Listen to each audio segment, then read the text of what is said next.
leadership at the Walt Disney Studios has been pressing Hollywood creatives in recent months for movies that will bring young men specifically back to the brand in a meaningful way. Now, young men is defined here by sources as ages 13 to 28, aka Gen Z to be more specific. Of course, every film studio is looking for better ways to convert young audiences into habitual moviegoers.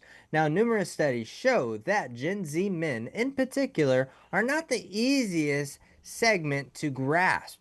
Now being labeled as lonely, game-obsessed group who hammered in their formative years by COVID-19 lockdowns, of course. But what's surprising to producers, writers, and other partners in larger industries is that Disney has been calling for original concepts to allure that specific demo back to the Yes. movies, not its trusted multi-billion-dollar content engines like Marvel and Lucasfilms that have been netted to men of all ages over almost 2 decades since the company has acquired Lucasfilm and Marvel. Now, the sources say that Disney has been seeking new IP and pitches such as splashy global adventures and treasure hunts. Now, as well as seasonal flair like films for the Halloween corridor.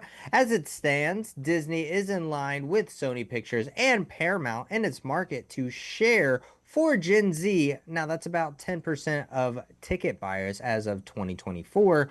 That's 2 points above Universal and 2 points below Warner Brothers. So all the way across the board for every single studio, that Gen Z male audience is kind of hard to grab their attention. I'm sure they did very well, Warner Brothers did, Sure did. with, of Um, course, Minecraft, but everything else in between, it is very interesting, I will say. But I mean, you and I have this conversation all the time. That specific audience, not only just men, but that specific audience in general, that Gen Z audience that kind of grew up in their primitive years of like COVID-19 lockdown at home, yeah. screen, computer, teacher, all that stuff, they have some, I don't know, I don't want to say things that are holding them back socially, but I mean, they are a different crop of people that I feel like definitely do approach the world in a different way because their life was impacted in such a big way because of the pandemic.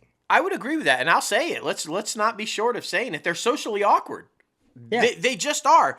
And so going into a packed movie theater, not at the top of their list. And that's the sad part though, because they've never really experienced how awesome being in a packed movie theater is and having that experience, right? So that's the goal by these studios now, is to, well, let's show this generation that that's not their thing, why it should be their thing. How do we get them in there? Because anybody who shows up at a packed theater and watches a movie for the first time and feels that excitement, that joy, they go back. They realize, oh, this is how I want to watch movies. So it's going to be, now the thing I like though is that Disney smartly is not just going all in on, let's crank out every single video game movie that we can make, right? They have other plans to try to lure them in with different type original properties.